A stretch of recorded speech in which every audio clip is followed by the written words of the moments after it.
అందరికీ నమస్తే. Welcome to VDS 777 Telugu news. అధిక లోడుతో వెళుతూ జారిపడిన కార్బన్ మూట, నలుపుమయమైన కోడూరు పట్టణం, స్థానిక ప్రజలకు ఊపిరితిత్తుల వ్యాధులు ఖాయమంటున్న మేధావులు, మోటార్ వెహికల్ శాఖ అధికారుల నిర్లక్ష్యపు వైఖరే దీని అంతటికీ కారణమంటున్న విశ్లేషకులు, పంచాయతీ వారికి తప్పని తిప్పలు.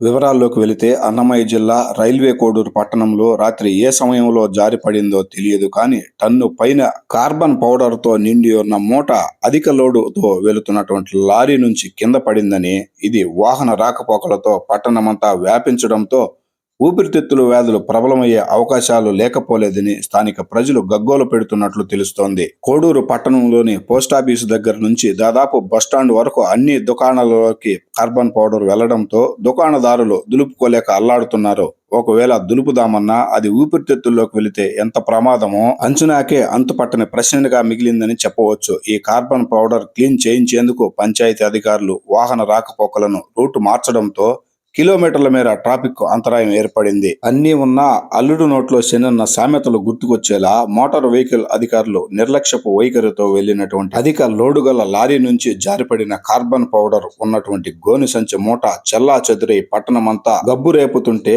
పంచాయతీ అధికారులు మాత్రం ఎవరు ఏమి చేసినా మాకు మాత్రం ఈ తిప్పలు తప్పవన్నట్లుగా శుభ్రం చేస్తూ వారి తిప్పలు వారు పడుతున్నారు. కార్బన్ పౌడర్ ఊపిరితిత్తుల్లోకి వెళితే ఎంత ప్రమాదమో పసిగట్టడం కూడా కష్టమే. చిన్న పిల్లలకైతే వివరించడమే కష్టతరంగా ఉంటుంది. మరి వాహన తనిఖీ అధికారులు అక్కడక్కడ ఉద్యోగ బాధ్యతలను సక్రమంగా వారు తనిఖీలు చేపట్టి ఉంటే ఇప్పుడు కోడూరులోని ప్రజలు, దుకాణదారులు ఇన్ని అవస్థలు పడాల్సిన అవసరం లేదని వారిపై దుమ్మెత్తిపోస్తున్నారు స్థానికులు సైతం. ఇంకేంటి సంగతులు, అంతే కదా. మరి మీరేమంటారు మిత్రులారా? మళ్ళీ ఇలాంటి సంఘటనలు ఎక్కడా జరగకుండా ఉండే విధంగా సంబంధిత శాఖ అధికారులు తనిఖీ చర్యలు చేపట్టాలంటే దీనికి సంబంధించి ఎవరు కారకులై ఉంటారో, సంబంధిత శాఖ అధికారులు ఏ విధంగా ఉద్యోగ బాధ్యతలు నిర్వర్తించవలసి ఉంటుందో మీ యొక్క అమూల్యమైన అభిప్రాయాలను ప్రభుత్వానికి తెలిసేలా మన ఛానల్లోని కామెంట్ బాక్స్ ద్వారా తెలియపరచవలసినదిగా మన ఛానల్ కోరుకుంటోంది.